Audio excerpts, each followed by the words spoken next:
Welcome, everyone. I am Dr. Dream, and you are here for the It's All Good show.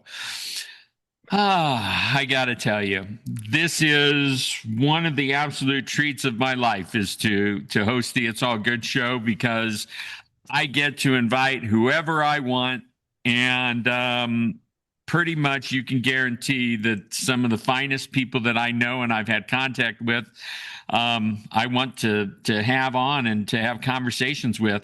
Today certainly fits the bill. My dear friend, Les Jensen, is my guest. He's an author, an inspirational speaker, podcast host, energy master, visionary, and he's committed to promoting personal empowerment and his life purpose of being of service to others. He's also on the top list of 5 people I'd love to just sit down and have a conversation with. In that vein, Les created New Human Living in 2009.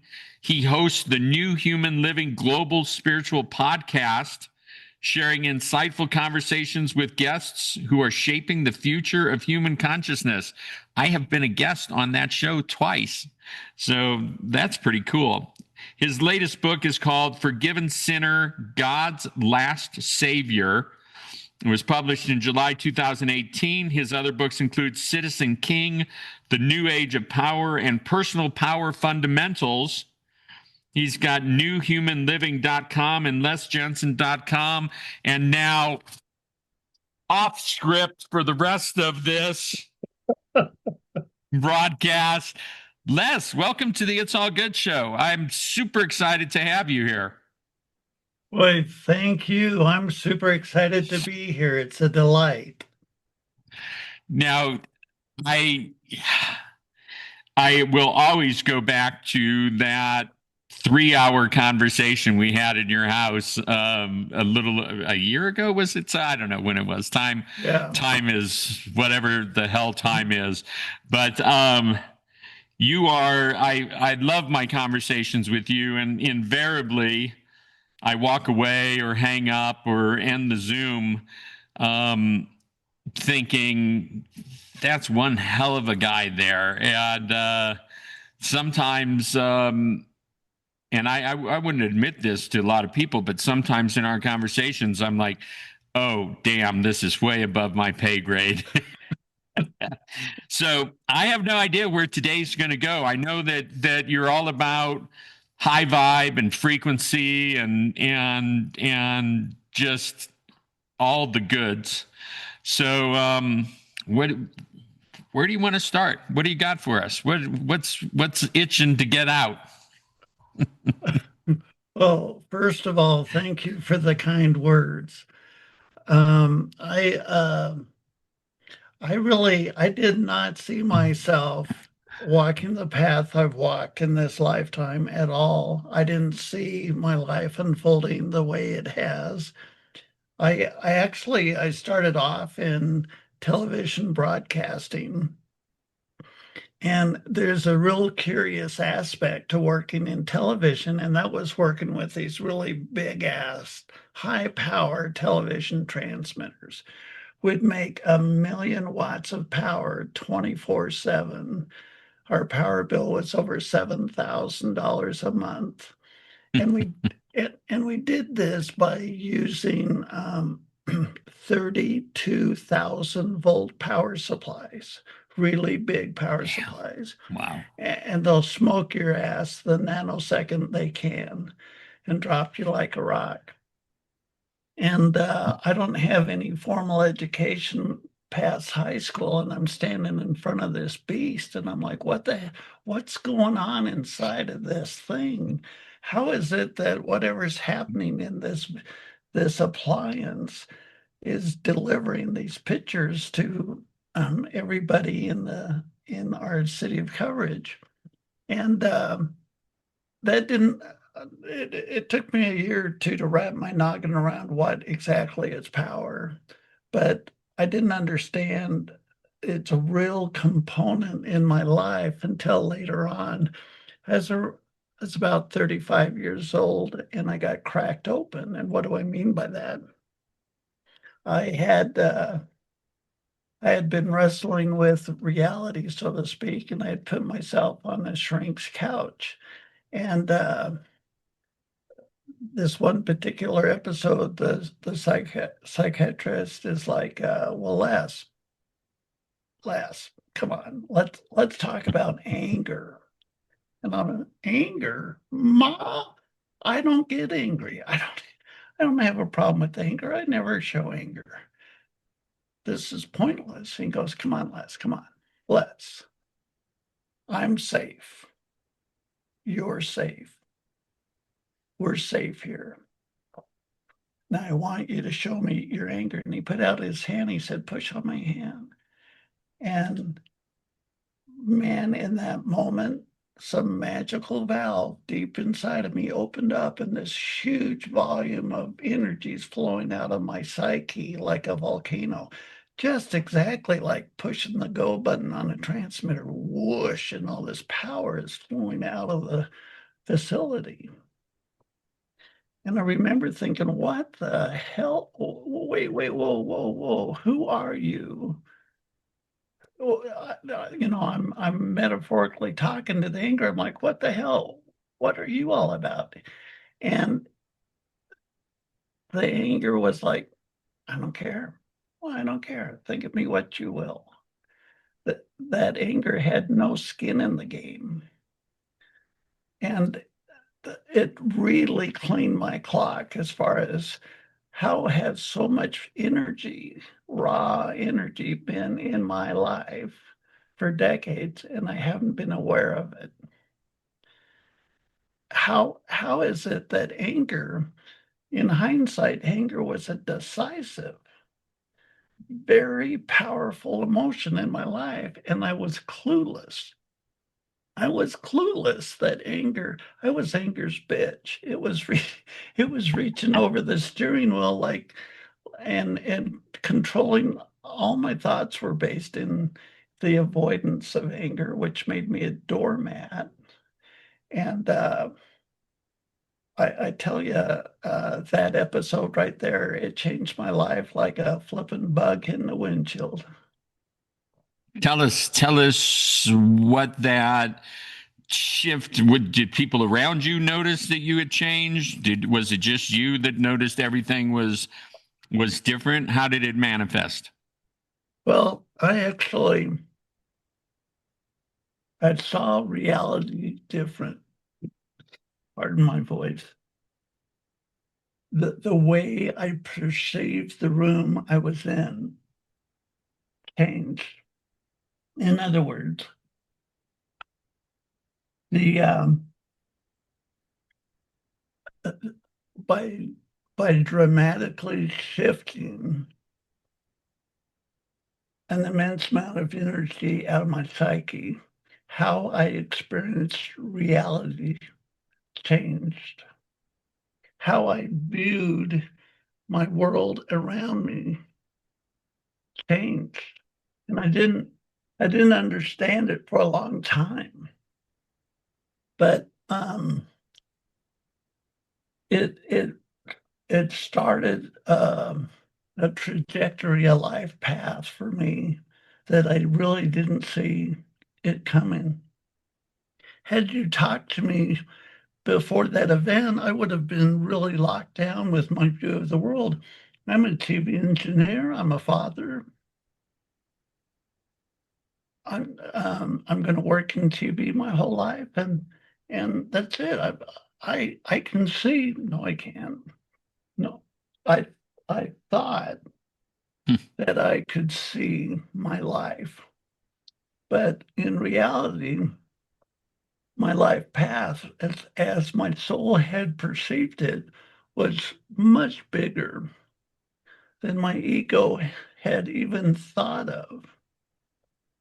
I wouldn't have written books. I wouldn't have started a podcast And for hell's sake, I never saw myself as a spiritual persona, so to speak. I didn't see that in my DNA at all, but yet it turned out to be a big core of why I'm even here on this planet. So I want to know, why are you here on this planet? We talked about it a little bit in the intro. I want to know why you're here, and I want to know what you've been doing, and yeah. Well, I think a real big gift of mine was being the youngest of 7 kids. My parents were worn out by the time I came along, and they didn't. I remember my folks would say, "Does anybody see Les? Not what is he doing? Can you just see him?" And if any of my siblings said, "Oh, yeah, I see him," that's it. So I was a free range thinker. And this allowed me to really, for my entire life, come to my own conclusions completely and totally. And so when I got cracked open and I was shown that there's this subconscious element within our persona that can store energy, store a lot of energy, that got me thinking. And so after that first release of anger, I went back in. Metaphorically, I went in with my consciousness and said, is there any more of that in there? What else should I be looking for? And I learned that our karma, I'm going to start talking about karma now. That anger was inside my psyche for decades. My ego was scared to death of it. My ego wanted nothing to do with it. And yet I was accumulating more and more and more of it by avoiding or not giving myself permission or be brave enough to let myself feel it. And so the karma of that suppressed anger made me really a doormat. If we were to get into an argument, I'd just concede and give up, because if there was any choice that might stir up my anger, nope, the answer is no, no, no, no, no matter what. And so in hindsight, when I look at anger, or to put it in a broader scope, to look at karma, what is our karma? Our karma is our own consciousness. Our karma, the energy behind our karma, is our own consciousness that we've suppressed in our psyche. So I developed some language behind this. The idea of a personal energy persona. We all have a personal energy persona. And what I mean by this is it's a collage of many different types of energy in our psyche. Most of it's etherical, just like that anger was in my psyche. I attracted to me an angry boss. Well, actually, it was 3 things. He was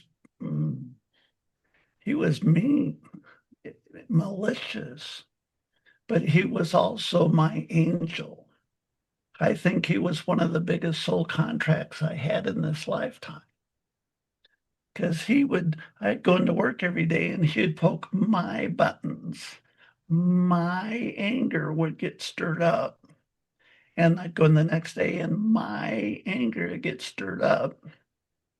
I remember thinking, what were some of the signs that I could have noticed that I had this dichotomy operating in my psyche. And one of them was I'd come home from work and I just want to crash on the couch. I just want to crash on the couch and channel surf for an hour.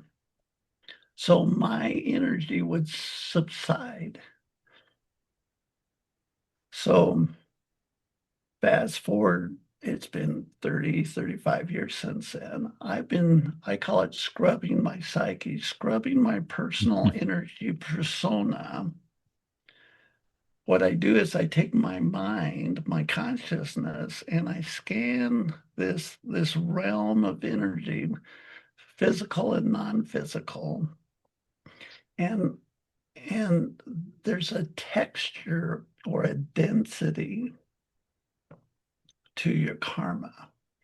And so when you're imagining scanning yourself, you'll come into density. And that density is raw karma in your personal energy persona. And so my soul showed me how to do this. It wasn't my conscious mind. And in the first decade, I found all kinds of crap in my psyche. And then I quit getting sick. I quit getting a cold or a flu. I didn't take any medication of any kind. And and I know I just spent 7 weeks in the hospital, and someone might say, well, 7 weeks in the hospital, that sounds like you're pretty sick. But that wasn't a virus or an illness. It was a mechanical blockage of my digestive tract. So the more I cleanse my energy within my persona, my core vibration went up and up and up. And then about 12 years ago, my soul metaphorically grabbed me by the back of the neck and took me up and up and up and up and up. And I rose in consciousness, and we went all the way into non-local source consciousness. This was a field of just pure light. I wasn't there. There was no thing there.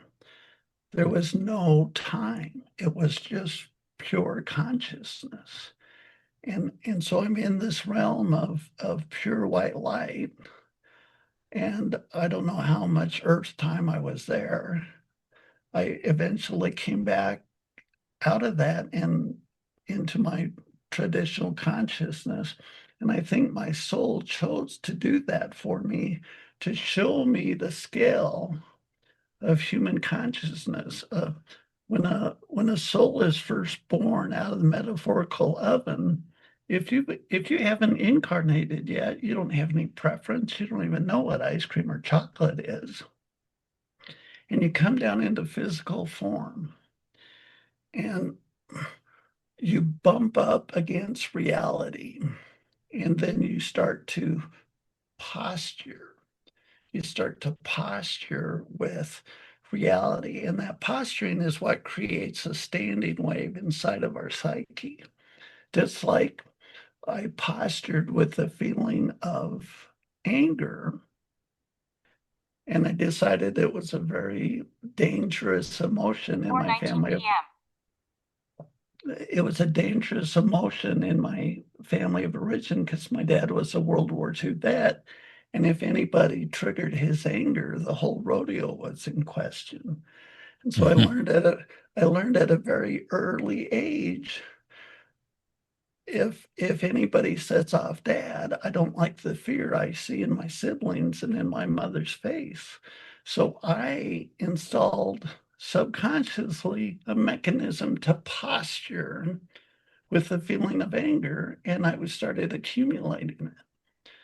And over the decades, I got a substantial amount of anger in my psyche.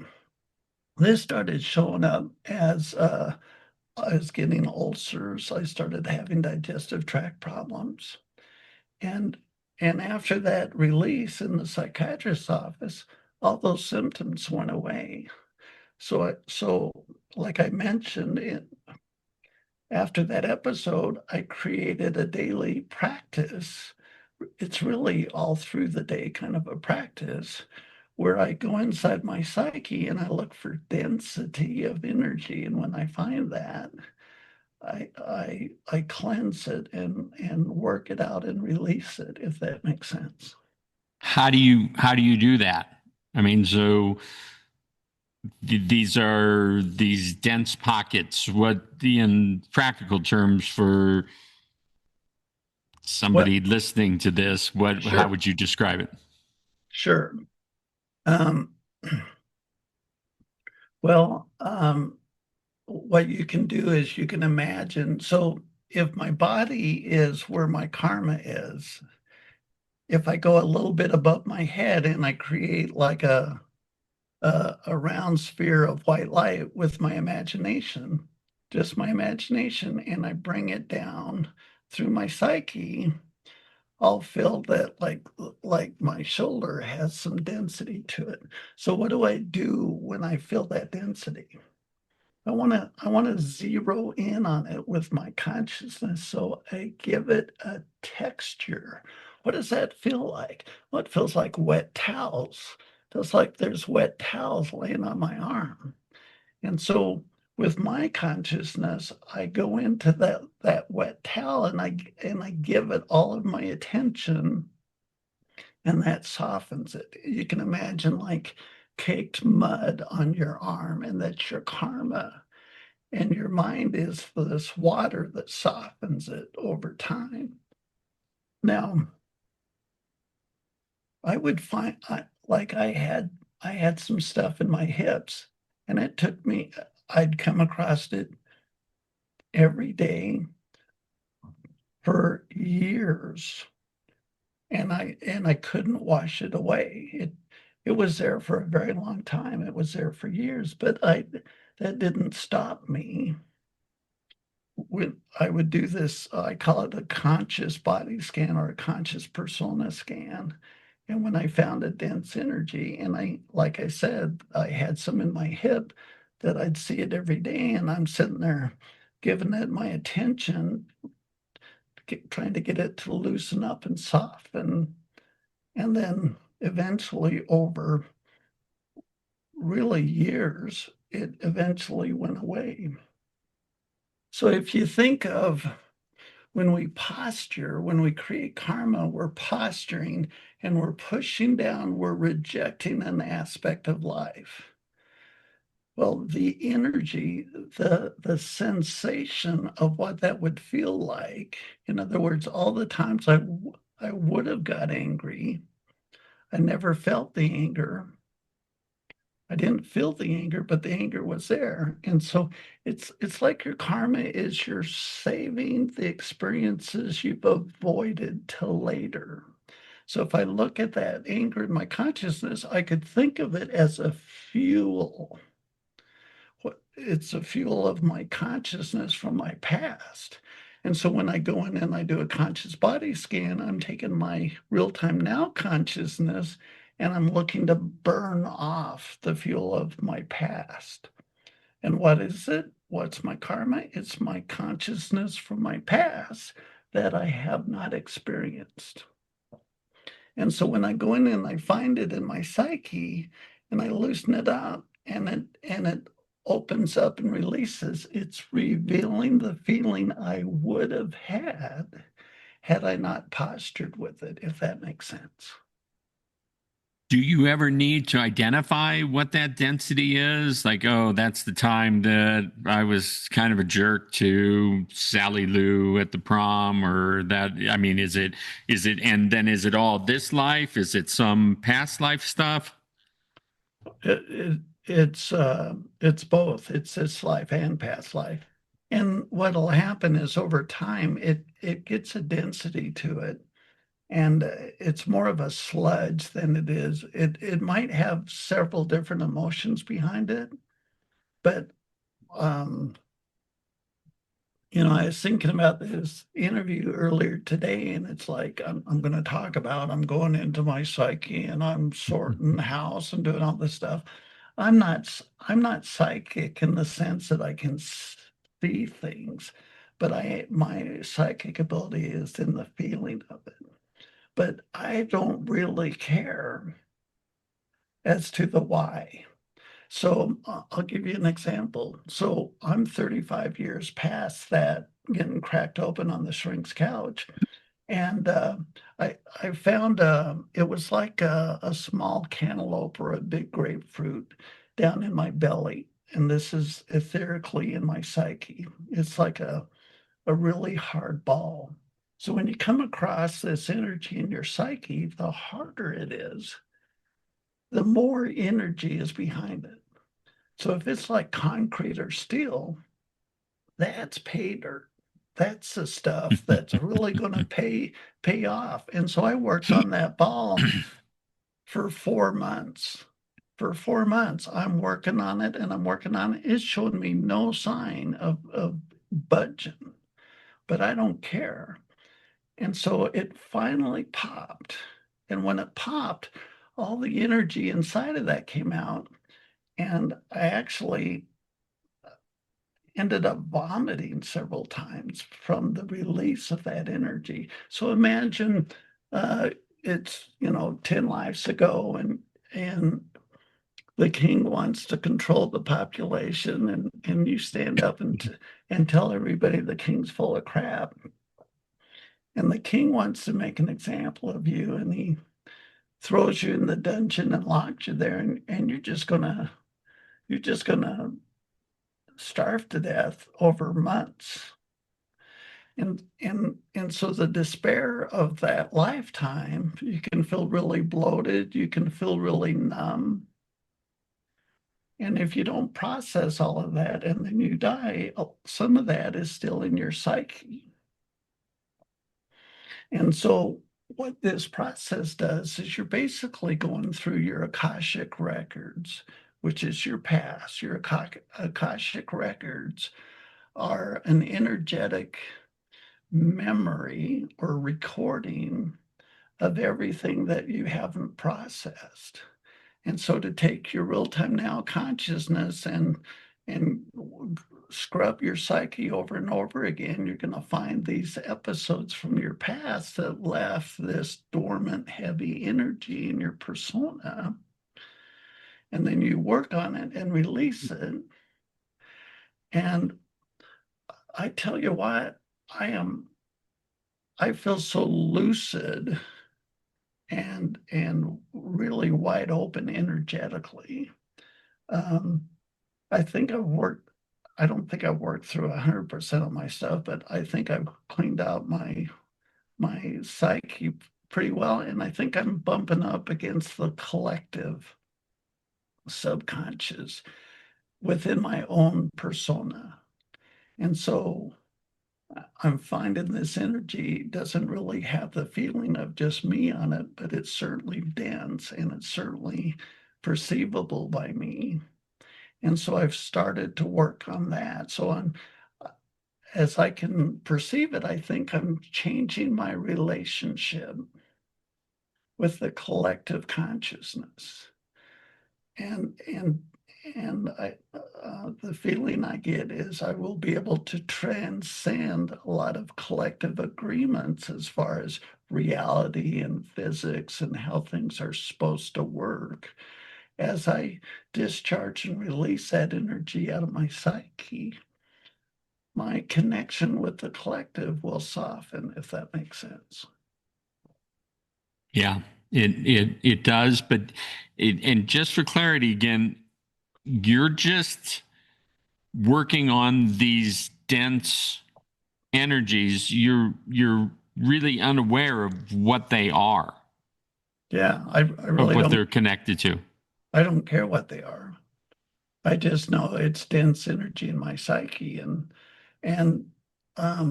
when I first started, I felt like a 50-pound sack of cold potatoes. I couldn't sense anywhere in my psyche, and now decades later, I feel really clear and lucid through pretty much my whole persona. I realize that when I wake up in the middle of the night, it's 3 or 4 a.m. I'll just lay there and I'll just go looking. I'll just, I'm holding still. I'm not moving my hands or anything, but I'm just going, okay, let's go down by my hips. What does this feel like? I don't sense, wait, there's something over here. Let's go look at that. And so I come up across something, and like I said, I focus my attention on it, and my attention is like a fire, and it is the fuel. And with my consciousness, I infuse it with my awareness, and it softens and softens and then releases.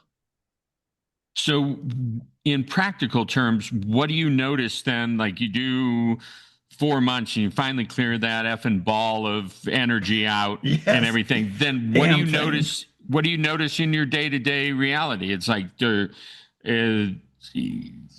your interactions different? Do you Oh, feel sure. different about stuff? What's the result that you're identifying?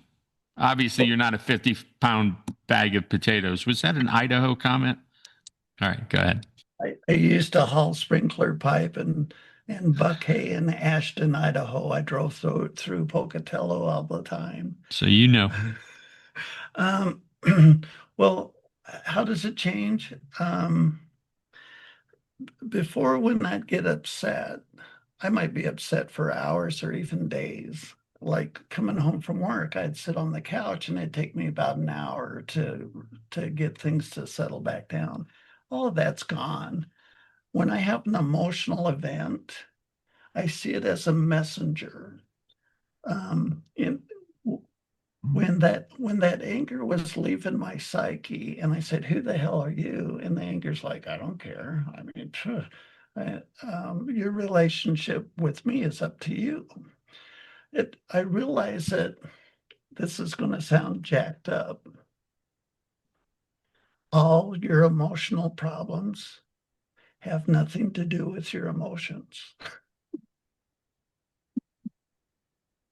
Your emotional problems, now check this, your emotions are as indifferent as an echo. Your emotions are as impersonal as an echo. All of our emotional psychosis is a product of our mind. And so here's how it works. We bump up against reality. We have our thoughts, our beliefs, our expectations, and we bump up against reality. And what comes back is the emotion. And it's a report card showing us how we see ourselves with reality. Now, as it's coming back here, it's coming back into my persona, and I'm gonna feel this emotional feeling. The feeling itself has no agenda, it has no motive, it has no curriculum. It's like a sound from a piano. It's just a feeling. It's just a feeling. And in that way, emotions don't have any skin in the game. But when the feeling comes in, then our mind gets triggered. Oh, it's that anger. And my mind has a memory, a history. And my mind turns into, oh my God, this feeling's here. We're all in danger. This is all mind. The feeling comes in, I feel it, and I feel, oh my gosh, we're all in danger. My mind story gets reactivated, and the feeling puts me in a mental reaction.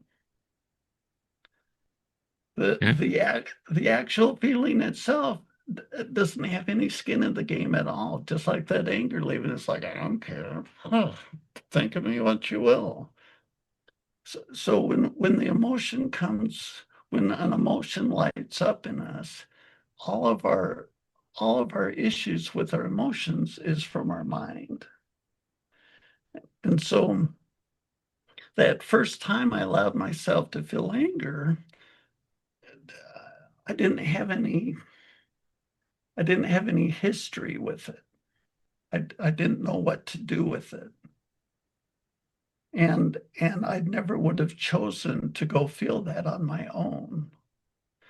So if I'm not allowing myself to feel an emotion, how can I become intuitive about that emotion?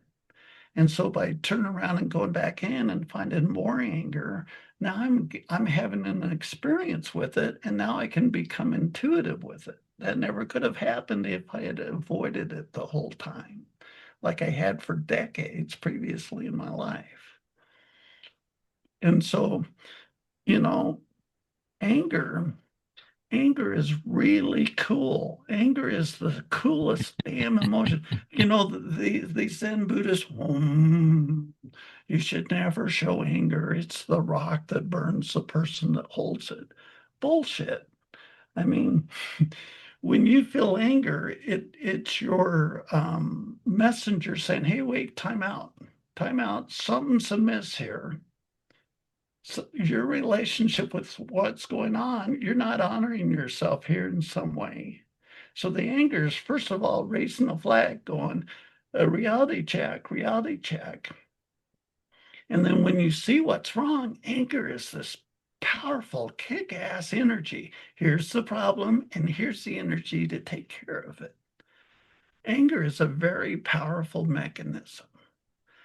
And it's every single one of our emotions are by divine design. There's none of them that should be avoided, if that makes sense.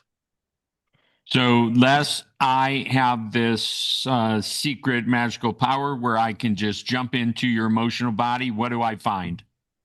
It's vast and open and lucid. There's all of the cells in my body are not living in a restricted or condensed um, uh, density. I've released all that, and so my cells live in this lucid, vivid, lush, energetic persona, if you will. Um, I don't have emotional roller coasters anymore. When I feel an emotion coming in, I can process it within a minute or two. I mean, if somebody dies in my family or something, sure, that's something else. But the day in and day out emotions doesn't tip me off my balance. And so I can stay centered and focused. I can go into a bar and people are yelling and screaming with emotions. In the past, I would have turned tail and probably left because I didn't like what it was eliciting in me. But I could walk up and stand next to them and let them rant and rave, and I wouldn't flinch. And so I'm I've disconnected myself karmically from the emotional interactions of others. And so there's a real deep sense of freedom to that. And there's also a very deep sense of peace. There's this ocean of peace within us. I haven't talked about no thought meditation, but um, that I feel so peaceful in my psyche all the time. Are you happy? Oh my gosh. I'm especially after that flipping 7 weeks in the hospital. Hey, I'm stuck in traffic. Hooray, I'm Right? alive. And I can do um my life is my oyster. I can create whatever I want out of it. I am so excited for my life. So I'm 65 and I'm still getting these hits from my heart, my soul to take new tangents in my life. I think the old model of retiring and kind of toning it down, it does not serve consciousness. Consciousness like love always seeks new ways to express itself. And so I've got a big open heart. I've and I'm very excited about my life, and I want to show up for it all, and I intend to do that. So, judgment. I mean, to be happy, to be in a good mood? Is it not judging the emotion, or is it allowing it, or is it, how does that work in your field? Well, I think I've got out of my um I think our emotions can sit there and quantify the crap out of our lives. Am I doing well in my job? Am I doing this? Am I doing that? And I've kind of let go of that perspective. The perspective I have now is I look at my life path and I've had plenty of train wrecks and very painful experiences, but I can see that those have given me gifts. Those have given me gifts, and I can see the intention of my soul, the intention that my soul has for this life, and I can see the trajectory it intends for me. And when I show up for that, I let go of the what it looks like. I just show up for that. I'm I'm always uh, I have a deep sense of gratitude, a deep sense of satisfaction because I'm honoring the reason why I'm here. And I think that's kind of the core of my happiness. It's like I'm showing up for myself. I'm honoring myself, uh, and and that always has a deep feeling of satisfaction and fulfillment to it. So you've stepped off the roller coaster that most people are on, where they're, oh, I'm in high spirits, everything's great. Oh shit, now and it used to be that there was a correlation between the highs that people experience to, like whatever high you experience, they used to say you're going to experience that much of a low. So you want to keep it at a plateau. Is that kind of what you've mastered, where you've kept it at this plateau of happiness and excitement and being of service? Well, I'm glad you brought that up because I don't want to keep it at a plateau all the time. The reason I had accumulated those feelings is that I wouldn't allow myself to go into those feelings. Like anger was such a clear-cut one. If anger was coming up in my psyche before my mind was even aware of it, no, no, no, no, and I pushed it down. So if I'm in this stasis, if I'm in this equilibrium and something comes up and I don't allow myself to go into it, then I'm starting to load myself up again. I have no problem going in and feeling pain. I mean, oh my God, the damn hospital stay showed me pain at a whole different level than I was aware of. But I don't avoid, I don't avoid my shadow. I don't avoid the dark side of my personality. In fact, if I avoid it, it'll then I'm back to posturing, and then I'm back to accumulating karma. And so, yes, day in and day out, I'm overall I have a real good equilibrium. But if um, well, I'll give you an example. Um, I bumped up against some pain in a family dynamic uh, like a couple of years ago, and it was pretty painful. And this was emotional pain, not physical pain. And I asked myself, I said, is all of this pain I'm feeling about this issue right now in front of me? And I got no. Most of the pain I'm feeling right now is from the past. It's just that this recent pain stirred up the, all the pain I had been avoiding. Now, I don't recommend this to the lighthearted or the weak-hearted, but I said, well, if that's from my past, I want to burn it off.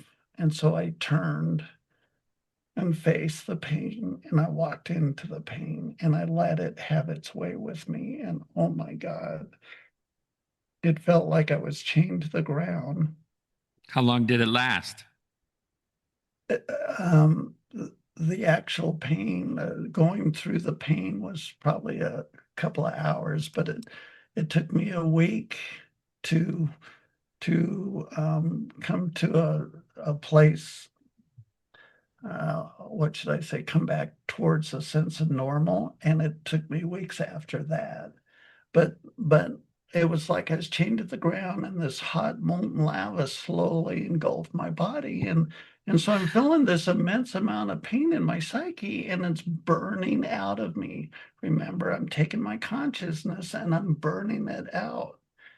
And and then a while later, another event came and I had a bunch of pain. And I said, is this related to the local event or is this from the past? And again, I turned and I went through the pain. And then, Mark, in the hospital, holy shit, between the first and the second surgery, I felt like I was in an ocean of pain, extreme pain. And Emotional, no, physical. that was physical. Okay. And when you have extreme pain, you can't hide from it.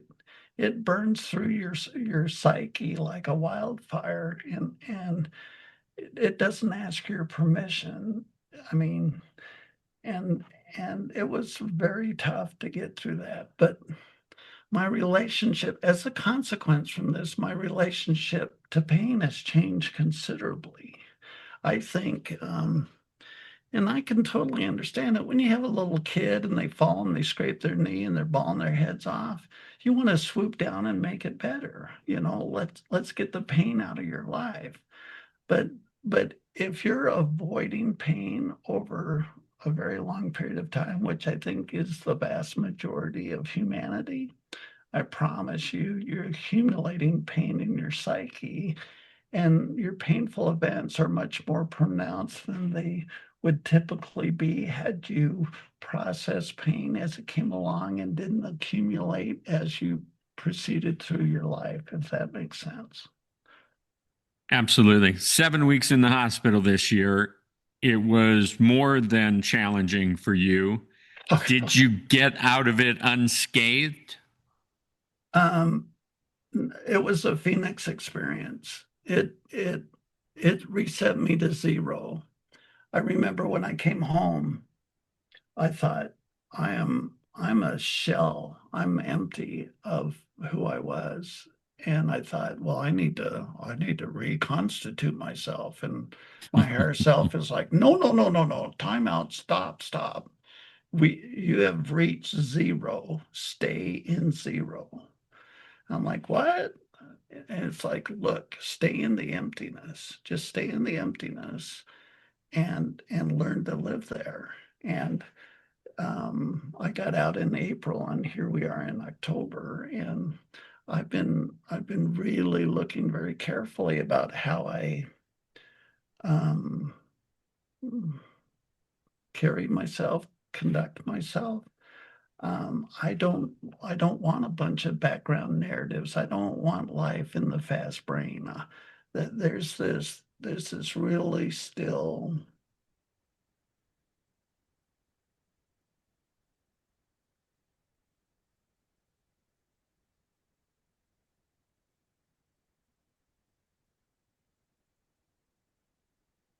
That's where I live. That's where I live now. So, what's it been like being in that zero place or 0 point? You're back at Sure, work, you're back sure. with family relationships, you're back with life happening all around you. Yeah. What's it like? When I need like a, a, an ego to change the tire or interact, it flares up and it gets as big as it needs to be, and I go through the event, and then it collapses back down. It's not that I've discarded my ego. It can come and it can go, but if I'm not engaged in a project, I don't have to have um, constant ongoing thought just for the sake of thinking. And that in that piece, I know all the cells in my body love it. And my body as a whole loves that sense of peace. And certainly for the collective consciousness, everybody's going through the karmic tsunami. I can be a node, an anchor point of peace through a human persona here on planet Earth. And I think I'm getting a clear yes, that's part of why I've been through these experiences, so I can kind of be an anchor of peace for humanity in the hologram of the big I am, if that makes sense. So your outreach, which is based in your purpose and your mission, how has that shifted, or has it shifted? Um, well, that's a good question. I follow my impulse, so I've had the podcast now for, I think we're coming on 16 years. I'm writing a book about the hospital experience, but I'm getting continually, would I say, upgraded or new inspirations. For example, water. My soul told me to look into water, and so I've created this water system, reverse osmosis, and revitalization of water. And I'm thinking about designing a 3D printed like a vortex to revitalize water within like a garden hose or within. I mean, you could install it in the system, and it would revitalize the water. And so um, it's not like I've stopped my journey. It's that I don't need to see 5, 10, 15 years down the road. I just need to see where do I need to be today, and where do I put my attention today. And so this is fascinating because as I say this, I'm sitting here in emptiness going, yes, I've got all this stuff going on, but I'm like, I don't see it anywhere. So the book, 7 weeks in the hospital. How's the writing going? Are you hitting blocks of aspects of the experience that have not been that you've not been able to bring clarity to, or is it just flowing and going, and we'll all be seeing this book soon? Well, it's not like any other book I've written because I'm talking about my experience. I'd much rather talk about, spiritual philosophy. I'm a free range philosopher, and now I have to talk about, not so flattering aspects of being in a hospital. The book's been really tough to write. I've started it over probably 5 times, and I think I've finally got it settled down. But to research I went through the online medical records and to figure out when I had like 5 operations, and um, um,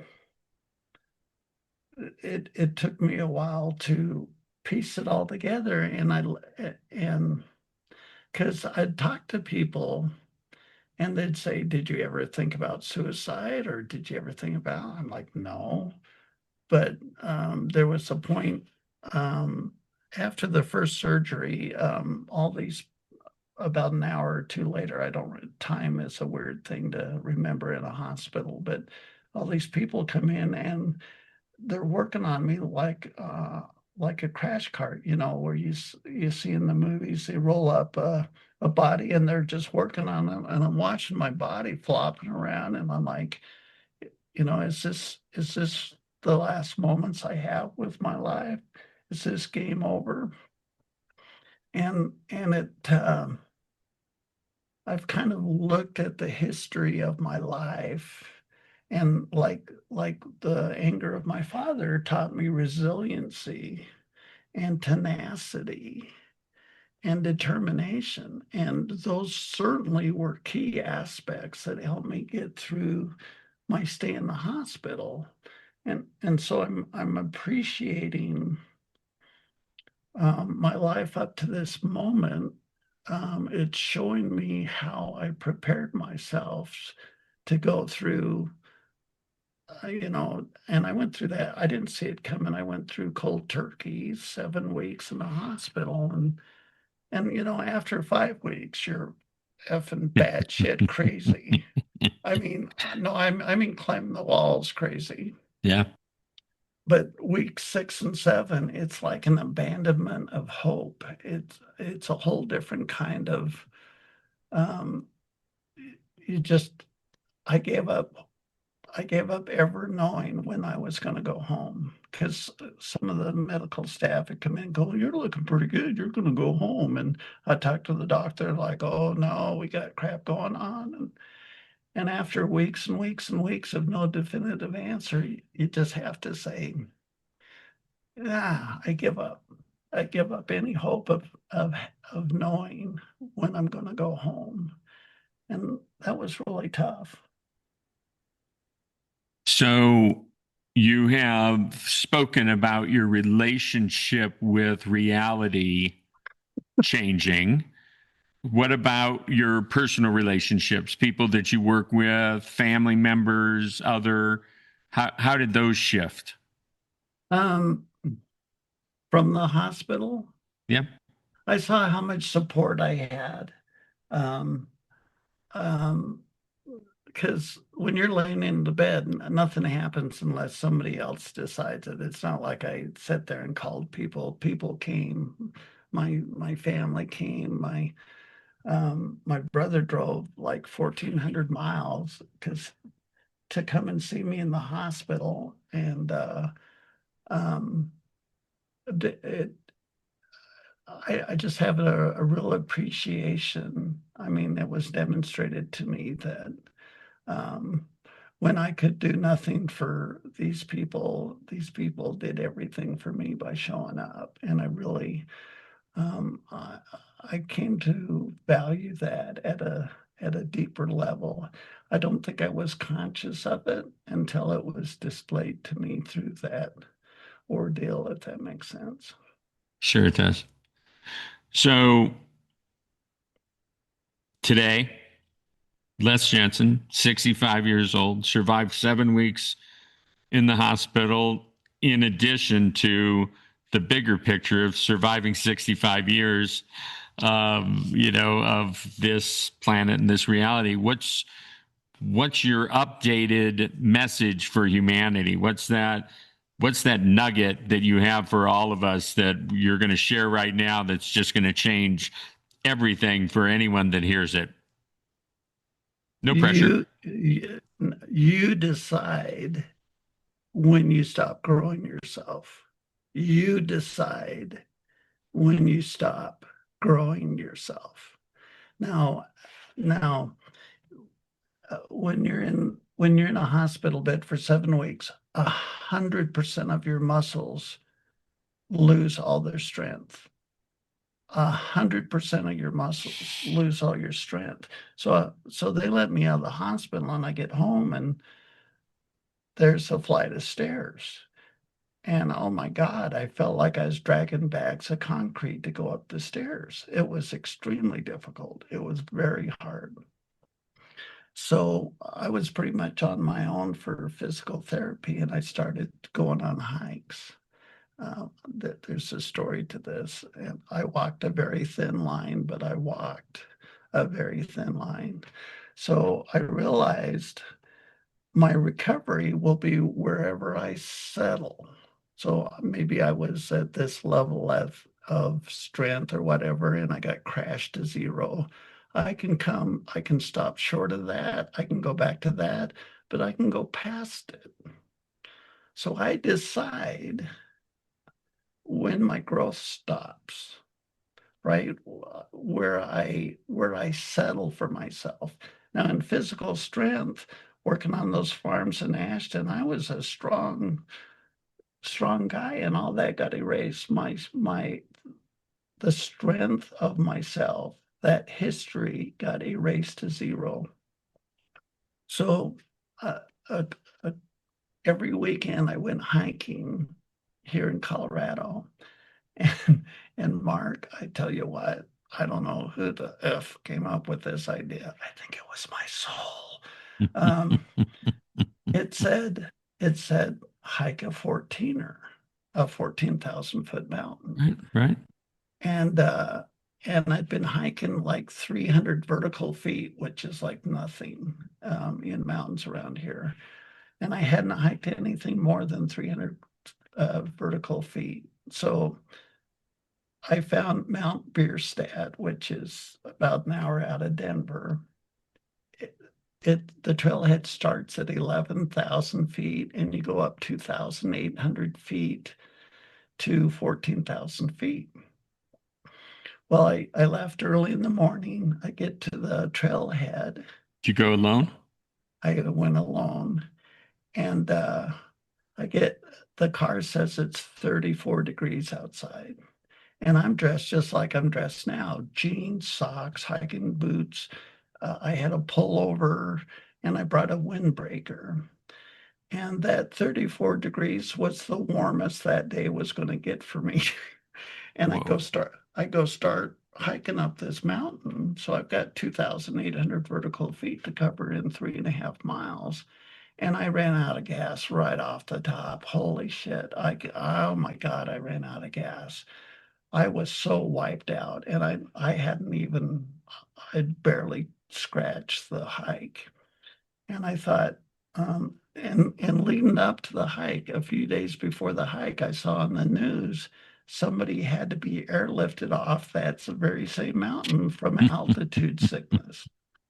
From altitude sickness. And so um, I'm really fascinated that my resiliency, my tenacity, and my determination were not affected by the hospital stay. I was the slowest person on that trail. Everyone, little kids, little dogs, everyone passed me. I passed nobody. I was extremely slow, but I kept walking. I think the moon passed me like a sonic boom. And I go, and so I decide I want to hike this mountain, and I hike and I hike, and I'd run out of energy, and I'd stop and rest. The higher up I got, the more into the wind I got. So there's this freezing cold wind blowing, very cold. The rocks had frost building up on them at the top. And if I stopped too long to rest, my feet were literally feeling painful because I didn't wear thermals. I didn't wear multiple socks. I didn't prepare for it at all. And so the hospital made me aware of my blood oxygen level. And I realized that if I crashed too hard, I could get altitude sickness. So I would walk 20 yards and stop, and I'd walk, 15, and I'd walk 25, and I just up at the top, it was blowing so hard. It was so cold. It was so cold. I'd stop to get my energy, and my legs felt like they were starting to get frostbite. So I had to just keep moving, and I made it all the way up. I made it to the 14,000 foot summit, Wow. and turned around and came back. And I kind of wanted it to be a milestone. I think my soul told me to go do that because my ego wouldn't have chosen it on my own. But I wanted it to be a milestone to kind of show them that I got back to whatever normal is. But when everybody and their dog, literally everyone and their dog, everyone passes you and turns into smaller and smaller specks ahead of you on the trail, I hadn't recovered at all. I mean, sure, I recovered from day one, but again, the message I want to leave is we settle.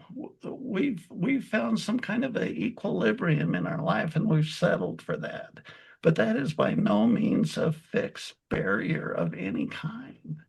You can decide for yourself today to elevate yourself mentally, physically, spiritually, any way you want, and your soul, your psyche will show up in kind, and let that happen.